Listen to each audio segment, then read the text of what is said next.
Car मंडळी सर्वांचं सरसे स्वागत आहे आपल्या यूट्यूब चॅनलवर. गावाकडचं सुख या चॅनलवर सर्वांचं सरसे स्वागत आहे. तुम्ही बघू शकता खूप पाऊस झालेला आहे आणि आपल्या जे आपण पेरणी केली ती त्याची पूर्ण वाट लावून गेलेलं आहे. तुम्ही बघू शकता हे बघा किती पाऊस आहे, म्हणजे त्याला बाहेर डोकावून पण दिलं नाही आणि सारखं उगवलं पण नाही. सर्व बादल बादल असं झालेलं आहे. बघू शकता तुम्ही काहीच राहिलं नाही, अर्थच नाही काही शेती लावून. त्यानंतर आपण ट्रॅक्टरसाठी एवढे पैसे घालवतो, 4-4, 5-5 रुपये जातात. बघू शकता पाणी किती चारी बाजूने पाणी आलेलं आहे शेतामध्ये. आणि हे बघा पूर्ण शेतं पूर्ण पाण्याने भरलेले आहेत. तिकडे सुद्धा तुम्ही बघू शकता त्याची पण वाट लागली आहे. दुसरा तो आम्ही हे केलं होतं, दुसऱ्या ठिकाणी पेरलं होतं, ते पण तुम्हाला दाखवतो कशा प्रकारे त्याची नासाडी झालेली आहे पाण्यामुळे. हे बघू शकता तुम्ही, हे बघा पूर्ण पाण्याने भरलं आहे. कसं याला उगवणार हे? जसा पाऊस चालू झाला, 7-8 दिवस कंटिन्यू पाऊस पडत आहे, त्यामुळे शेतं पूर्ण भरले आहेत. नाहीतर असं नसतं, पाणी हे रोपटं मोठं होईपर्यंत शेतामध्ये पाणीच नसतं. आणि त्याच्यानंतर मग पाऊस चालू होतो, त्यावर आपण बांध वगैरे बांधून घेतो, त्यानंतर पाणी भरतं शेतामध्ये. पण आता तसं हल्ली तसं नाही झालं. पूर्ण शेतामध्ये बघू शकता चारही बाजूला पाऊस चालू आहे. हे बघा इकडचं वातावरण बघू शकता तुम्ही. हे सुद्धा एक साईडने आम्ही पाणी काढलं होतं जेणेकरून शेतामध्ये जास्त पाणी होऊ नये. पण पाऊस एवढा झाला आहे की पाण्याने पूर्ण हे बघा असं पाणी, एवढं पाण्यामध्ये कसं शेती करणार सांगा बरं. बघू शकता हे शेत आम्ही बांधून ठेवलं होतं, कारण इथे आम्ही रोपटे पेरलं नव्हतं, खालच्या शेतामध्ये पेरलं होतं, त्यामुळे हे बांधून घेतलं होतं, कारण जेणेकरून पाणी जास्त शेतामध्ये होऊ नये जरी आलं तरी. पण पाणी एवढं झालं आहे तर पूर्ण शेत आमचं भरलेलं आहे. बघू शकतो मी चारही बाजून कोपरे भरलेले आहेत. आणि हे अशी अवस्था असेल शेतकऱ्याची तर काय अर्थ आहे त्या शेतीला? काहीच अर्थ उरत नाही शेतीला, शेती करून. त्यानंतर खूप मेहनत घ्यावी लागते. खूप जेव्हा पहिला पाऊस पडतो तिथून आपण पेरणी सुरुवात करतो आणि त्याच्यानंतर नांगरणी, म्हणजे काय बियाणे आपण विकत आणतो, ते नांगरसुद्धा आपण विकतच घेतलेला असतो. आणि त्याच्यानंतर ट्रॅक्टरने आपण सर्व काही उकळण करून घेत असतो, तर त्याचीसुद्धा वाट लागलेली आहे. कारण हे जर मोठं झालं नाही किंवा हे चांगल्या प्रकारे आलं नाही तर हे एवढी शेताला कसं पुरणार? ते काय अर्थ आहे? ते एवढीशामध्ये लागणार नाही एवढी शेती, कारण ते शेतं भरपूर आहेत आपली आणि एवढ्याच ह्याच्यामध्ये नाही होणार असं मला वाटतं. तर खूप बिकट परिस्थिती असते शेतकऱ्याची. शेतकरी पावसावर अवलंबून असतो, पण जास्त झालं तर त्याचं नुकसानसुद्धा होतं आहे.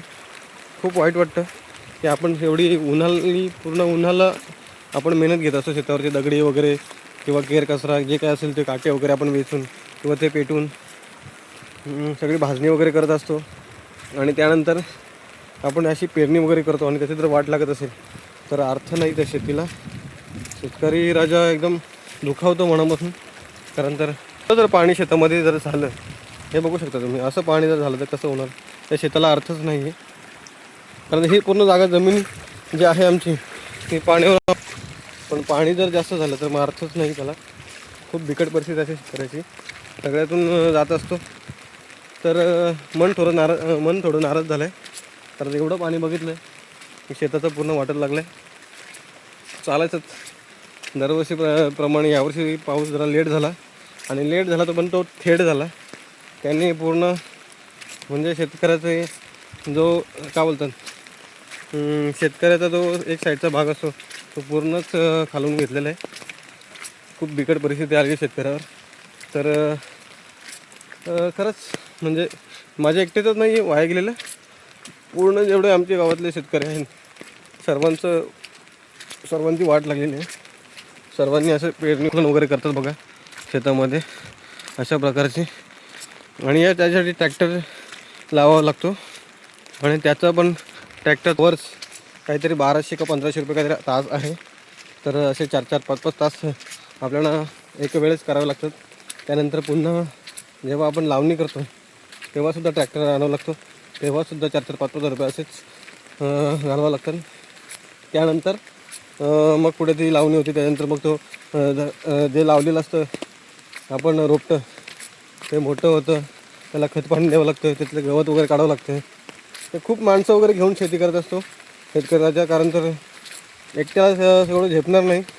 तर आपण माणसं वगैरे घेऊन शेती करत असतो. त्या माणसांचं जे काही पेमेंट वगैरे त्यांचं खाणं पिणं जे काय असेल ते सर्व देऊन आणि शेतकरी राजाला काय मिळतं तर अशी अवस्था असते शेतकऱ्याची. खूप बेकार कंडिशनमध्ये चालत असतो. आणि त्यानंतर ते जर चांगलं वगैरे झालं तर त्याला कापणीसाठी सुद्धा माणसं आणावी लागतात. परत मळणी झोडणी असते त्यासाठी सुद्धा माणसं आणावी लागतात.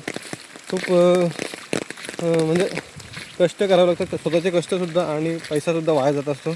पण त्यातून जे काही धान्य निघतं तेच आपल्या जीवनाचं काय होतं सार्थक झाल्यासारखं होतं.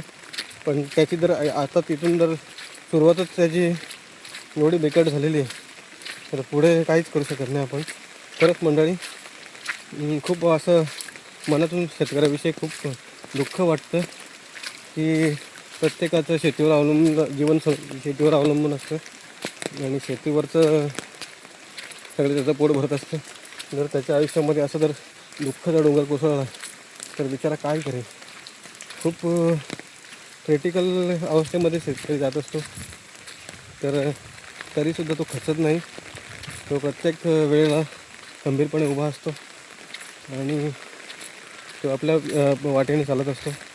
खूप तुम्ही बघितलं असेल मी स्टार्टिंगला व्हिडिओ टाकलेले आहेत त्यामध्ये सुद्धा किती कष्ट घ्यावे लागतात. नांगरणी वगैरे करावं लागते, पेरणी करावी लागते, भातसुद्धा विकत आणावं लागतो. पेरणीसाठी जो भात असतो तो आपण विकतच आणतो. त्याला पण 3-4 हजार रुपये जातात. प्लस खत पाणी घालावं लागतं. त्याचीसुद्धा गोणी वगैरे आणावं लागते खताच्या. तर ते सर्व असूनसुद्धा आणि उन्हाळी शेणखत वगैरे त्याचं पण वेगळे ट्रॅक्टर वगैरे आपण टाकत असतो. त्याचेसुद्धा वेगळे पैसे म्हणजे जेमतेम मिळून 20-25 हजार रुपये एका वेळेस खर्च होतो. आणि त्यानंतर थोडक्या शेतीला तेवढा खर्च येतो. तर जर जास्त शेती असेल तर खूपच खर्च होत असतो. आणि त्याच्यात जर असं अवस्था असेल शेतकऱ्याची तर खूपच बिकट परिस्थिती येते त्याच्यावर. पण बिचारा शेतकरी राजा हा डगमगत नाही. कुठल्याही गोष्टीमध्ये कधीही हार मानत नाही. आणि आताच तुम्हाला दाखवलं त्याच प्रकारे बघू शकता हे पूर्ण शेत पूर्ण भरलेलं पाण्याने. आणि अशी अवस्था जर असेल शेतकऱ्याची तर काय अर्थ. पाऊस लेट झाला त्यामुळे सगळं गोंधळ झाला आहे. पावसामुळे सगळं शेतीची वाट लागली यावर्षी. कारण तर या टाईमला आम्ही लावणीला सुरुवात करत असतो. कारण तर आपला पाऊस येतो 7 जूनला आणि 8 जून 10 जूनपर्यंत आपण पेरणीचा जो काही कार्यक्रम असतो तो पेरणीचा कार्यक्रम आपण 10-12 तारखेला करत असतो. आणि आता जुलै महिना चालू आहे आणि 10-12 तारखे आत्तापर्यंत आजची 6 तारीख आहे, 6 जुलै. तर आत्ता समजा काही काहींच्या पेरण्या होत असतील तर अर्थच नाही त्याला. यावेळेस आपण या तारखेला आपण लावणीला सुरुवात करत असतो.